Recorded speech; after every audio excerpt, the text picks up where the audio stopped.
രാജ്ഭവനിൽ സർക്കാർ പരിപാടികൾ സംഘടിപ്പിക്കരുത് എന്നും ഗവർണറെ യാതൊരു തരത്തിലും പ്രകോപിപ്പിക്കരുത് എന്നുമാണ് നിർദ്ദേശം. ആരിഫ് മുഹമ്മദ് ഖാനെ പോലെയല്ല ആർലേക്കർ എന്നും വിവാദം ചിലപ്പോൾ കൈവിട്ടു പോകാമെന്നുള്ള സാധ്യതയുണ്ട് എന്നും മുഖ്യമന്ത്രി ഒരു മുന്നറിയിപ്പ് നൽകിയിരിക്കുകയാണ്. ഗവർണറെ പക്വമതിയെന്നും പലവട്ടം വിശേഷിപ്പിച്ചതിനാൽ തിരിച്ചൊന്നും പറയാനാകാത്ത അവസ്ഥയിലാണ് മുഖ്യമന്ത്രി.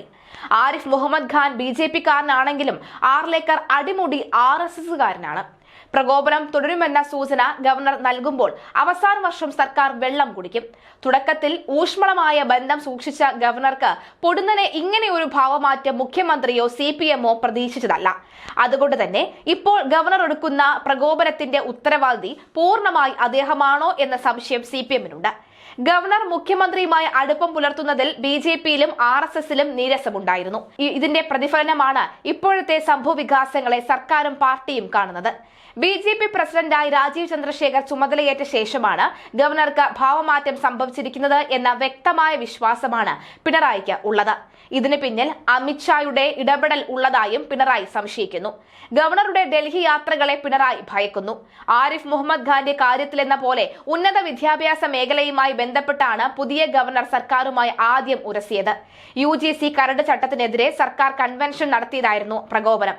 ബില്ലുകൾ പാസാക്കുന്നതിൽ പരിധി വെച്ച സുപ്രീം കോടതി വിധിയെ വിമർശിച്ച് നയമാറ്റത്തിന്റെ സൂചന നൽകി. പ്രകോപനങ്ങളിൽ നിന്ന് സർക്കാർ ഒഴിഞ്ഞു നിന്നപ്പോൾ രാജ്ഭവനിൽ RSS സൈദ്ധാന്തികന്റെ പ്രഭാഷണം സംഘടിപ്പിച്ചു.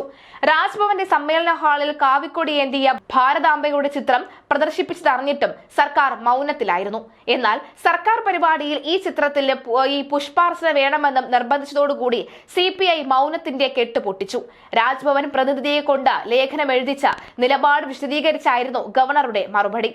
RSS നേതാക്കളുടെ ചിത്രങ്ങൾ രാജ്ഭവനിൽ നിരത്തിയുള്ള തുടർ പ്രകോപനത്തിനൊടുവിൽ മുഖ്യമന്ത്രിയുടെ പ്രതികരണവും വന്നു.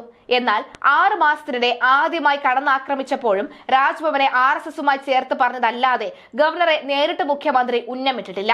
കാവിക്കൊടി ഏന്തിയ ഭാരതാംബയുടെ ചിത്രം രാജ്ഭവന്റെ പരിപാടികളിൽ ഉപയോഗിക്കുന്നെങ്കിൽ ഉപയോഗിച്ചോട്ടെ എന്ന അനുരഞ്ജനത്തിനും തയ്യാറായി. സർക്കാർ പരിപാടികളിൽ നിന്ന് ഈ ചിത്രം ഒഴിവാക്കണമെന്ന രാജ്ഭവന്റെ നിലപാട് സ്വീകാര്യമെന്ന് എടുത്തു പറയുകയും ചെയ്തു. ഈ ഒത്തുതീർപ്പ് ഗവർണർ ലംഘിച്ചതിൽ സർക്കാർ അപകടം മണക്കുന്നുണ്ട്. മന്ത്രി V ശിവൻകുട്ടിയുടെ ഈ ബഹിഷ്കരണവും വിമർശനവും പ്രോട്ടോകോൾ ലംഘനവുമായി ചിത്രീകരിച്ചു. വിവാദത്തിന് മറ്റൊരു മാനം നൽകാനും രാജ്ഭവൻ ശ്രമിച്ചു. മന്ത്രിയെ രൂക്ഷമായി കുറ്റപ്പെടുത്തുന്ന വാർത്താക്കുറിപ്പ് പുറത്തുവിട്ട് പോരിന് തയ്യാറെന്ന സന്ദേശവും നൽകി. അനുമതി കാത്ത് ബില്ലുകൾ ഗവർണർക്ക് മുൻപിലിട്ടു. സർവകലാശാല ഭേദഗതി ബില്ല് അംഗീകരിക്കില്ല എന്ന സൂചന നൽകിയിട്ടും തുടർ നടപടി എടുക്കുന്നില്ല. വിയോജിപ്പില്ലാഞ്ഞിട്ടും സ്വകാര്യ സർവകലാശാല ബില്ല് അംഗീകരിക്കുന്നുമില്ല. അതായത് ഗവർണർ ബില്ലുകളൊന്നും ഒപ്പിടില്ല എന്ന് മുഖ്യമന്ത്രി നിശ്ചയമായും കരുതുന്നു. സ്വകാര്യ സർവകലാശാല ബില്ല് ഗവർണർ ഒപ്പിട്ടിട്ടില്ല എങ്കിൽ ഇലക്ഷന് പണം മറിയില്ല. ഇക്കാര്യം മനസ്സിലാക്കിയാണ് മുഖ്യമന്ത്രി ഗവർണറെ പ്രകോപിപ്പിക്കാതിരിക്കാൻ ശ്രമിക്കുന്നത്. തദ്ദേശ സ്വയംഭരണ സ്ഥാപനങ്ങളിലേക്കും നിയമസഭയിലേക്കുമുള്ള തെരഞ്ഞെടുപ്പ് നടക്കാൻ മാസങ്ങൾ മാത്രം ശേഷിക്കെയാണ് മുൻ ഗവർണർ ആരിഫ് മുഹമ്മദ് ഖാൻ പിണറായി സർക്കാരിനോട് സ്വീകരിച്ച നിലപാടിലേക്ക് മടങ്ങാൻ ഗവർണർ രാജേന്ദ്ര ആർലേക്കറിന് കേന്ദ്രം നിർദ്ദേശം നൽകിയത്. സർക്കാരുമായി യാതൊരു തരത്തിലും സമരസപ്പെടരുത് എന്ന നിർദ്ദേശവും ഗവർണർക്ക് ലഭിച്ചിട്ടുള്ളതായി മനസ്സിലാകുന്നു. മുഖ്യമന്ത്രിക്ക് പിറന്നാൾ കേക്കുമായി ഗവർണർ ക്ലിഫ് ഹൌസിലെത്തിയതിന് പിന്നാലെയാണ് ഗവർണർക്ക് ഉത്തരവാദപ്പെട്ട സ്ഥലത്ത് നിന്നും നിർദ്ദേശം ലഭിച്ചത്. അങ്ങനെ സംസ്ഥാനത്തെ സർവകലാശാലകളിൽ സർക്കാർ ഇടപെടൽ വേണമെന്ന മുൻ ഗവർണർ ആരിഫ് മുഹമ്മദ് ഖാന്റെ നിലപാടിനൊപ്പം നിൽക്കാൻ പുതിയ ഗവർണർ രാജേന്ദ്ര ആർലേക്കറും തീരുമാനിച്ചു. ഇതിനനുസൃതമായി സർവകലാശാലകളിൽ പ്രോ ചാൻസലറായ ഉന്നത വിദ്യാഭ്യാസ മന്ത്രിക്ക് കൂടുതൽ അധികാരങ്ങൾ നൽകാനുള്ള വ്യവസ്ഥകളോടെ നിയമസഭ പാസാക്കിയ സർവകലാശാല നിയമ ഭേദഗതി ബില്ലിൽ ഗവർണർ ഒപ്പിട്ടില്ല. ബില്ല് രാഷ്ട്രപതിക്ക് റഫർ ചെയ്യാനാണ് തീരുമാനം. സർവകലാശാലകളിൽ ചാൻസലറായ ഗവർണർക്കുള്ള അധികാരവും സർക്കാർ ഇടപെടലും സംബന്ധിച്ച് മുൻ ഗവർണർ സ്വീകരിച്ചത് നിയമപരമായ നിലപാടാണെന്നും അത് തുടരണമെന്നുമാണ് രാജ്ഭവന്റെ നിലപാട്. ചാൻസലറായ ഗവർണറുടെ അധികാരങ്ങൾ നിയന്ത്രിച്ചാണ് പ്രോ ചാൻസലറായ മന്ത്രിക്ക് അധികാരങ്ങൾ നൽകുന്നത് എന്നാണ് രാജ്ഭവൻ വിലയിരുത്തൽ. ബില്ല് രാഷ്ട്രപതിക്ക് റഫർ ചെയ്യുന്നതിൽ അനുകൂലമായാണ് രാജ്ഭവൻ ലഭിച്ച നിയമോപദേശവും. സർവകലാശാലകളെ സംബന്ധിച്ച് മുൻ ഗവർണറുടെ നിലപാട് തുടരുമ്പോഴും സർക്കാരുമായി ഏറ്റുമുട്ടൽ വേണ്ടെന്ന് തന്നെയാണ് തീരുമാനം. അത് ഗവർണർ ആർലേക്കറുടെ രീതിയല്ല. വർത്തമാനത്തിന് പകരം പ്രവൃത്തിയാണ് ഗവർണർ വിശ്വസിക്കുന്നത്. ഭാരതാംബയുടെ ചിത്രം സർക്കാർ നിഷേധിച്ചാൽ അതുപോലെയുള്ള 3 വെക്കും. ജന്മഭൂമിയിൽ നിന്നും കൂടുതൽ പത്രപ്രവർത്തകരെ രാജ്ഭവനിൽ നിയമിച്ചത് സർക്കാരിന്റെ നീക്കങ്ങളെയെല്ലാം ഗവർണർക്ക് മനസ്സിലാക്കാനാണ്. സർവകലാശാലകളുടെ സ്വയംഭരണ അവകാശത്തെ ഹനിക്കുന്ന വ്യവസ്ഥകൾ ബില്ലിലുണ്ടെന്നാണ് രാജ്ഭവൻ വിലയിരുത്തൽ. മാത്രവുമല്ല, നിലവിലുള്ള നിയമത്തിൽ സർവകലാശാലയുടെ തലപ്പത്തുള്ള ചാൻസലർക്ക് ഇല്ലാത്ത അധികാരങ്ങൾ പോലും പ്രോ ചാൻസലർക്ക് നൽകുന്നത് പ്രതിസന്ധികൾക്കിടയാകുമെന്നാണ് രാജ്ഭവൻ കരുതുന്നത്. ഗവർണർ എന്ന നിലയിൽ വഹിക്കുന്ന ചാൻസലറുടെ അധികാരങ്ങളുമായി ബന്ധപ്പെട്ട ബില്ല് കൂടിയായതിനാലാണ് രാഷ്ട്രപതിയുടെ പരിഗണനയ്ക്ക് വിടാനുള്ള നീക്കം വരുന്നത്. ഇത്തരത്തിൽ പിണറായിക്ക് നിരന്തരം പണി കൊടുക്കാനാണ് തീരുമാനം. ഒടുവിൽ ഗവർണറുടെ മുന്നിൽ നിന്നും പിണറായി ഓടി രക്ഷപ്പെടണം. ഇതാണ് ഗവർണറുടെ നയം. കേരളത്തിൽ നിന്നുള്ള കൃത്യമായ വിവരങ്ങൾ അമിത്ഷായ്ക്ക് ലഭിക്കുന്നുമുണ്ട്. അതിനുള്ള ചാനൽ അമിത്ഷായ്ക്കുണ്ട്. തന്റെ പ്രവർത്തികൾ നിരീക്ഷിക്കുന്നതായി ഗവർണർക്ക് നന്നായി അറിയാം. അതുകൊണ്ടാണ് ഗവർണർ ജാഗ്രതയോടെ നീങ്ങുന്നത്. ഇലക്ഷൻ തയ്യാറെടുക്കുന്ന പല സംസ്ഥാനങ്ങളിലും ഗവർണർമാർക്ക് കൃത്യമായ മാർഗനിർദ്ദേശങ്ങൾ കേന്ദ്ര സർക്കാർ നൽകുന്നുണ്ട്. അത് പാലിക്കുന്നുണ്ടോ എന്ന വിലയിരുത്തലുമുണ്ട്. കേരള ഗവർണർ RSSകാരനായതിനാൽ അദ്ദേഹത്തിന് ഇക്കാര്യങ്ങളൊക്കെ കൃത്യമായ കണക്കുകൂട്ടലുകൾ ഉണ്ട്. അതൊരിക്കലും പിഴയ്ക്കാനും പോകുന്നില്ല. സർക്കാർ നിയമസഭാ ഹാളിൽ സംഘടിപ്പിച്ച UGC വിരുദ്ധ കൺവെൻഷനിൽ കേരള ഗവർണർ ആർലേക്കറെ ഭയന്ന് VC-മാരൊന്നും പങ്കെടുത്തില്ല. സംസ്ഥാന സർക്കാരുമായി മയമുള്ള നിലപാട് മുന്നോട്ട് പോയിക്കൊണ്ടിരിക്കുന്ന ഗവർണർ ചൊവ്വാഴ്ചയാണ് തനിനിറം പുറത്തെടുത്തത്.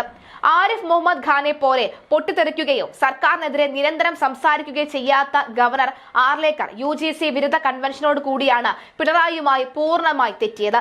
സർവകലാശാല VC-മാർക്കും ഉദ്യോഗസ്ഥർക്കും സർക്കാർ അയച്ച കത്തിനെ ചൊല്ലിയാണ് ഗവർണർ ഇടഞ്ഞത്. കത്ത് തിരുത്താൻ മുഖ്യമന്ത്രി നേരിട്ട് വിളിച്ച ഗവർണർ നിർദ്ദേശിക്കുകയായിരുന്നു. തുടർന്ന് കത്ത് തിരുത്തിയ മുഖ്യമന്ത്രി കൺവെൻഷനിൽ ഗവർണർക്കെതിരെ ആഞ്ഞടിച്ചു. കൺവെൻഷനിൽ പങ്കെടുക്കണമെന്ന മുഖ്യമന്ത്രിയുടെ ഓഫീസിന്റെ നിർദ്ദേശം പോലും ഗവർണറിന്റെ ഭയന്ന VC-മാർ തള്ളി. UGC കരട് നിർദ്ദേശങ്ങൾ ഫെഡറലിസത്തെ തകർക്കുന്നതാണ് എന്നും സംസ്ഥാനങ്ങളെ പൂർണ്ണമായും ഒഴിവാക്കാനാണ് UGCയുടെ ശ്രമമെന്നും മുഖ്യമന്ത്രി പിണറായി വിജയൻ പറയുന്നു. UGC കരട് റെഗുലേഷനെതിരെ BJP ഇതര സംസ്ഥാനങ്ങളെ അണിനിരത്തി സംസ്ഥാന സർക്കാർ സംഘടിപ്പിക്കുന്ന ദേശീയ കൺവെൻഷൻ ഉദ്ഘാടനം ചെയ്യുകയായിരുന്നു മുഖ്യമന്ത്രി. നിയമസഭാ മന്ദിരത്തിൽ നടക്കുന്ന കൺവെൻഷനിൽ പ്രതിപക്ഷ നേതാവ് VD സതീശനും പങ്കെടുത്ു. UGC കരട് നിർദ്ദേശങ്ങളെ VC നിയമന നിർദ്ദേശങ്ങളോടാണ് പ്രധാന എതിർപ്പെന്ന് മുഖ്യമന്ത്രി പിണറായി വിജയൻ പറയുന്നു. കരട് നിർദ്ദേശം ആരെയും VC-ആക്കാൻ ചാൻസലർക്ക് അധികാരം നൽകുന്നതാണ്. നിയമസഭകളുടെ അധികാരത്തെയാണ് വെല്ലുവിളിക്കുന്നത്. ഗവർണർമാർക്കെതിരെയും മുഖ്യമന്ത്രി വിമർശനം ഉന്നയിച്ചു. BJP ഇതര സംസ്ഥാനങ്ങളിലെ ഗവർണർമാർ സംസ്ഥാന സർക്കാരുകളെ സമ്മർദ്ദത്തിലാക്കാൻ ശ്രമിക്കുകയാണ് എന്ന് മുഖ്യമന്ത്രി ആരോപിച്ചു. നിയമസഭ പാസാക്കുന്ന ബില്ലുകളിൽ ഗവർണർമാർ തീരുമാനമെടുക്കാൻ വൈകുകയാണ്. രാഷ്ട്രീയ യജമാനന്മാർക്കു വേണ്ടി ഗവർണർമാർ രാഷ്ട്രീയം കളിക്കുകയാണ്. കേരളത്തിലും സമാന സ്ഥിതി തന്നെയാണ് ഉണ്ടാകുന്നത്. ഗവർണർമാർ ചാൻസലർ എന്ന നിലയ്ക്ക് രാഷ്ട്രീയ ഇടപെടൽ നടത്തുകയാണ്. കരട് നിർദ്ദേശത്തിൽ തിരുത്താൻ വേണമെന്നും ഉന്നത വിദ്യാഭ്യാസ മേഖലയെ വാണിജ്യവൽക്കരിക്കാനാണ് നീക്കമെന്നും മുഖ്യമന്ത്രി പറയുന്നു. കൺവെൻഷനിൽ വൈസ് ചാൻസലർമാർ പങ്കെടുത്തില്ല. VC-മാർ പങ്കെടുത്തിരുന്നതെങ്കിൽ അവർക്ക് തന്നെ ബുദ്ധിമുട്ടായേനെ. സർക്കാരുമായി അനുഭാവം പുലർത്തുന്ന VC-മാർ വരെ കഴിഞ്ഞ ദിവസം രാജ്ഭവനുമായി ബന്ധപ്പെട്ടിരുന്നു. കൺവെൻഷനിൽ പങ്കെടുത്താൽ ഗവർണർക്ക് അനിഷ്ടമുണ്ടാകുമോ എന്നാണ് അവർക്ക് അറിയേണ്ടിയിരുന്നത്. ഗവർണർ കൺവെൻഷനെതിരാണ് എന്ന കാര്യം ഓഫീസ് പങ്കുവച്ചതോടുകൂടി സർക്കാർ പ്രതിപക്ഷത്തിനുള്ള VC-മാർ പോലും കൺവെൻഷനിൽ നിന്നും പിന്മാറി. ഇത് സർക്കാരിന് വലിയ തോതിൽ നാണക്കേടാണ് ഉണ്ടാക്കിയത്.